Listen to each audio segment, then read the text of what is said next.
Morning to you. How are you guys doing today? Great to see you. Great to see you.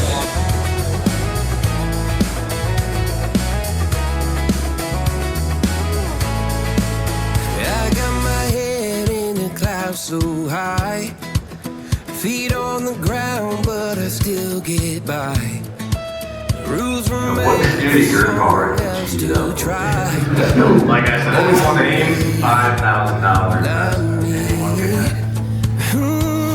They said slow down, son, take your time. But I was born running every stop sign. Sky is the limit, no chance to hold. What is up, guys? Welcome back to the channel. My name's Javier. This is Fast TV. So guys, we've made it over to the Racer and Creator Expo here in Bradenton, Florida. That is something that Garrett from Cleetus McFarland is having at the convention center here. So as you can see right behind me, everybody's just starting to show up. A bunch of cool cars. Some of the cars that they used to normally see on their channel are basically all of them are here, outside, inside, you name it. They even brought their helicopters inside, which is pretty cool. But yeah, let's take a quick walk around, check out some of the cars, check out some of the booths, some of the vendors. I know Precision is here, which I'm going to go talk to them a little bit because I need to pick up a turbo for the NSX, and I don't know which I'm going to go with. So I'm like on the fence. Do I go with like a 68, 66? Do I go, is that a little bit too much for my power goal, but it looks great in the engine bay? Kind of struggling with that. Honestly, might be something a little bit smaller, but do a single instead of twins. And, you know, I think 750 is the goal for the car. But anyway, enough of that. That's for another day. Today we're going to check out the expo and see what cars came out here today. Splitter, and then allows you to tie in the Bluetooth, and then allows you to tie in the 3.5 also. So like right now I have the little tiny screen. I just want to have something.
You get in here a little bit and we'll be over, Skip.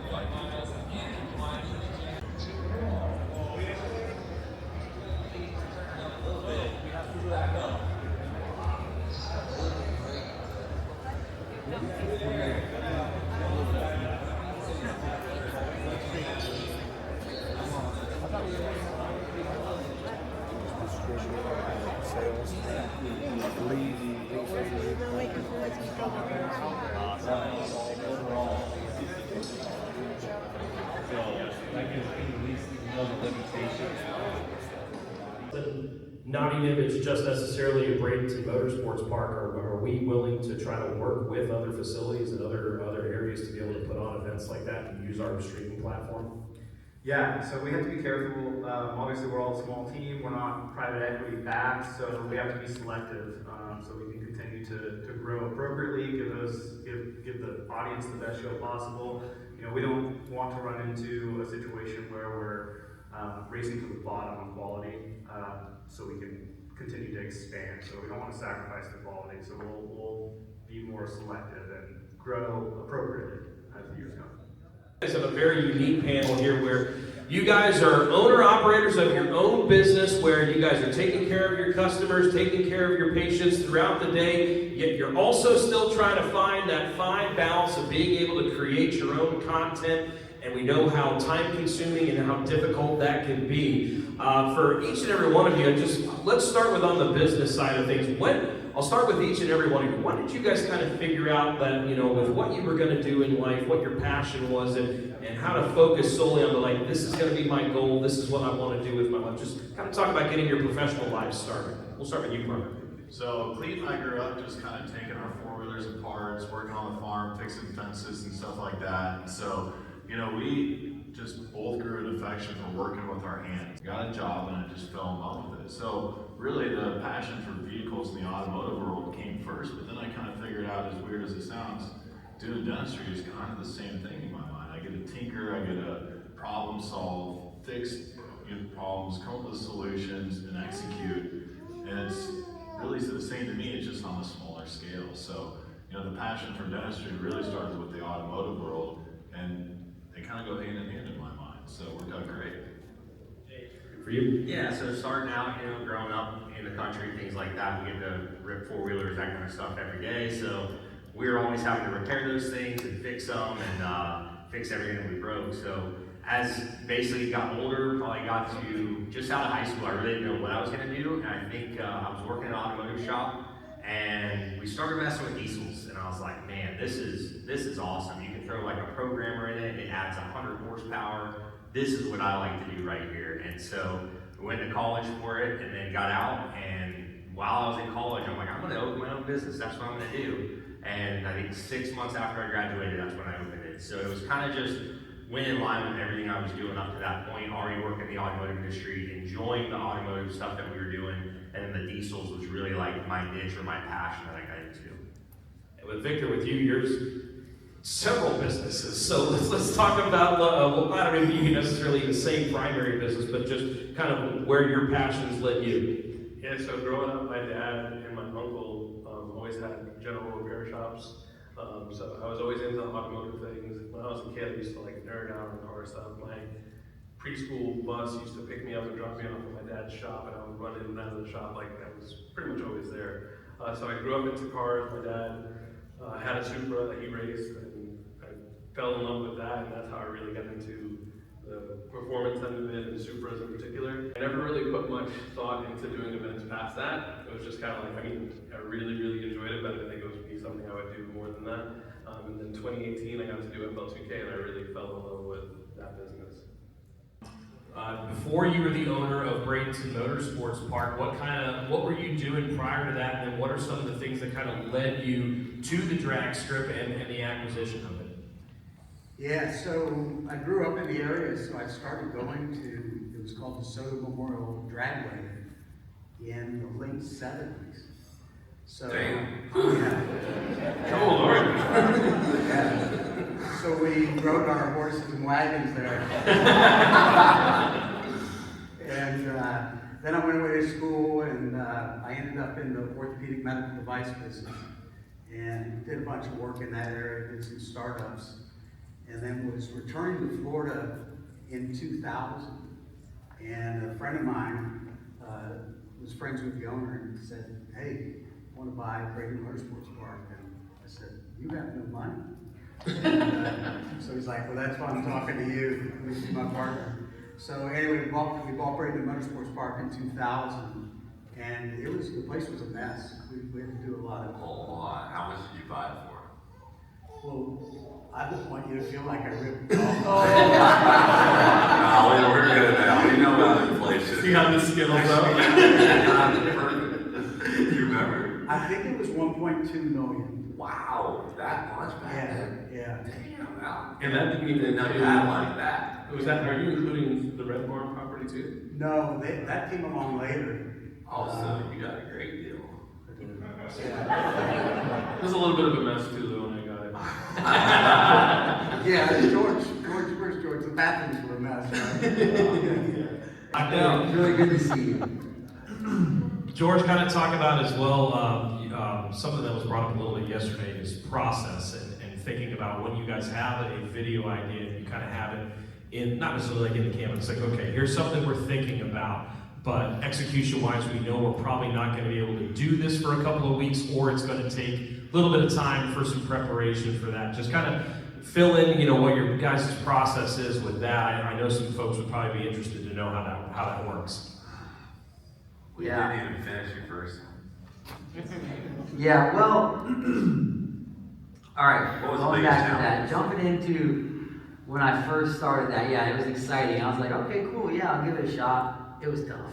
And then learning how to edit, same thing, very tough. But the best way, let's see, from his point of view, the best way to train somebody is somebody that has no idea what they're doing. Otherwise, because it's the same thing, I used to be a chef, and when you want to train somebody, if they know their own way of doing things, it's going to really slow down that process, because they're always going to want to do it their way, or even people that we've had come along and they know how to do things a different way. Yeah, It's almost harder to teach somebody that already knows how to do it their own way than it is to teach somebody that knows absolutely nothing. Like literally nothing. Literally, Like you find the dumbest guy you know. Make him your editor. Exactly. That's the easiest. Yeah. And then the later question. Okay, so, dude, like I said yesterday, maybe 1 out of 10 ideas that we come up with, we actually run with, because it'll sound good at the time, and like you said, later on it's like, that was kind of a stupid idea, it's not going to work, or it doesn't have a good thumbnail, or, or George doesn't want to get shot out of a cannon, it's like... Sometimes people wimp out with that. Yeah. Hi, my name is Lori. This is my husband David, and he got me hooked on watching you. And it's like, hey, look what Cleetus is doing now. But my question is, like, when you started out on YouTube and things like that, were you consistent with your posting your videos? Like, how often were you doing that? Yeah. Because I've always heard consistency. If you're posting, a couple videos a day or a week or whatever, you get more people involved and wanting to know what you're doing more. Yep. I mean, I have a following on TikTok, but it's just minimal.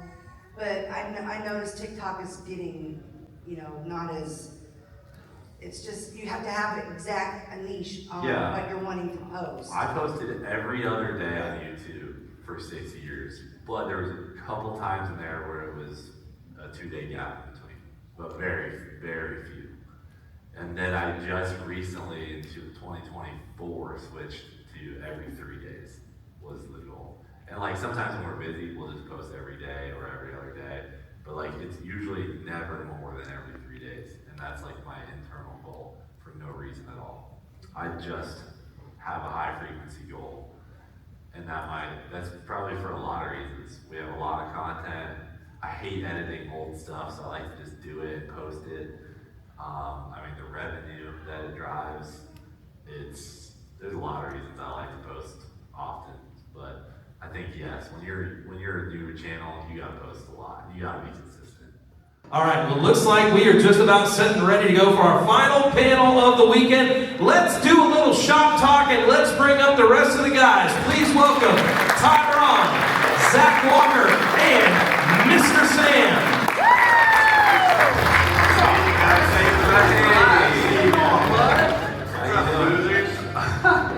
I actually forgot Jack Sam was going to be gone today. Yeah, he's got a birthday party. Oh yeah, James' birthday. Maybe I should get him. Valid reason. Scoot on it. Get in closer here. Sam, hit an intro for us. Intro? Yeah. If you guys not met the team, and if you haven't, here they are, right here. Myself and Cleetus. And we're so happy you guys are here. Thank you so much for being here. Beautiful. Sam, have you talked to every person in here? I've tried to. Hey, I got a surprise for everybody, and I'm getting ready to embarrass two people, so get ready. You guys have said, does that kind of got a wife? No, I don't. I have two wives. And where you at, wives? Stand up. There they are. All back there. Yeah, over here, right there. All right. So, I told my mom to go on this bus, because right there I said, no, they got a little kill him. Who's that? Two wives. Right there, yes. Say, this is shop talk. We're talking shop here. Oh, shop talk. I'm sorry. But, see, thank you guys. This is shop talk. We're always trying to keep it in mind. Dang. Cleo, I don't know if you noticed yesterday when we were doing our thing, Sam was just over there just chatting up some bombs. I did. I'm sitting here talking, thinking, we gotta get this guy under control, dude. I'm just kidding, actually. It was probably one of y'all. Yeah, there's definitely no others. One of his wives. All right. Good. I'm just in, I need a power rider for my car. So, you guys giving away a turbo today? No turbos today, brother. Zach, you should give him the one that comes off the Mustang. Definitely give you that. There you go, handshake deal. Ready, come on. Oh, it's had a lot of rust in it, but you can have it. Good turbo, probably 900 horsepower. Yeah, Ty put it through some stuff in the cheap car. I wanted to ask just in general here as we're kind of getting to the end of our panel here a little bit. Can you touch on a little bit just the idea and the concept of this expo, and now that here we are, we're kind of coming to the end of it here, execution-wise, what are your thoughts on this weekend and how it turned out? Yeah, well, first of all, I want to thank you guys all for coming out. Really appreciate that, being part of the first one ever. It's exciting. I think, let me ask you guys this. What did you guys think of the show? Someone.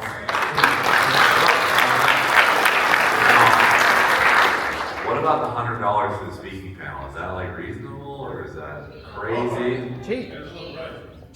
Price, some say cheap, some say it's worth it. Just pretty right. good. You get a one. It's like we really thought hard about it, and honestly, with the limited amount of seats, like we were worried it was just gonna be flooded in here, and so we thought like we kind of priced it that way to make it, fit the room and be personable and not be jam-packed. What about the show in there? Pretty awesome. Okay. I mean, this is the first time I've ever had every car in one spot, so that was cool. Bigger, huh? My feeling on it is that, like, you guys, we can watch your channel and stuff, but we can, you don't read comments because you don't have time to read that many. So if you ask a question in a comment, it's never going to be answered, right? So this is like perfect. Cool. I like that. So Yeah. we get to ask what we always want to say. Yeah. Well, I like it. Honestly, some of the questions I got asked, were great questions, and it's fun to share this info, especially with guys who are like working on YouTube channels or whatever. I think in 5 years, this could be a massive event, where there's a lot more creators that get to come out, and people who are trying to expand their YouTube channels can get access to the Race Expo, not for a crazy amount of money, something reasonable, but an opportunity where you guys can keep coming and see new creations, other companies like Precision Turbo and Nitto Tire that want to join in. I think it's going to grow into something big. So if A few more years, we'll just have to see, but for now, it's a great start. Awesome start. All right, guys. Well, we can't thank you all enough for being here and coming out and supporting this first Race Expo. And thank you guys for giving the time. Appreciate you guys sitting in on these panels here. Let's give it up one more time for our guys. Cleetus, Zach, Ty, scrolling down, Mr. Sam. Thank you guys so much for being here. A big shout out again to the Bradenton Convention Center for an awesome, awesome weekend. Can't thank you guys enough. Appreciate you all.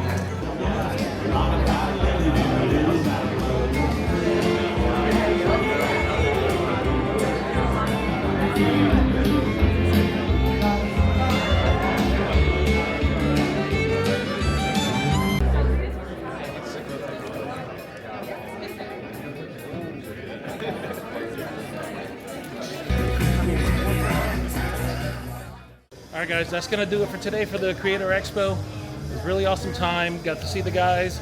Got to ask some questions on the panel. That was really cool. Of course, got to check out some of the cool rides. This is going to be a short video. I'm going to add a little bit here, a little bit there. But, you know, at the end of the day, it was just, it was a great experience. And if you missed out, hopefully they are going to do this again next year. So look for it. There's going to be more vendors out here. There's going to be more companies that are going to come out here and show their products. So make sure you make it out here. Keep an eye. They always have it on the Freedom Factory page. But yeah, guys, Racer and Creator Expo. It was great. It was a good experience. Hopefully you guys enjoyed the video. Let me know. Hit the like, all that crap, you know, everybody likes to do. But on that note, catch you on the next one.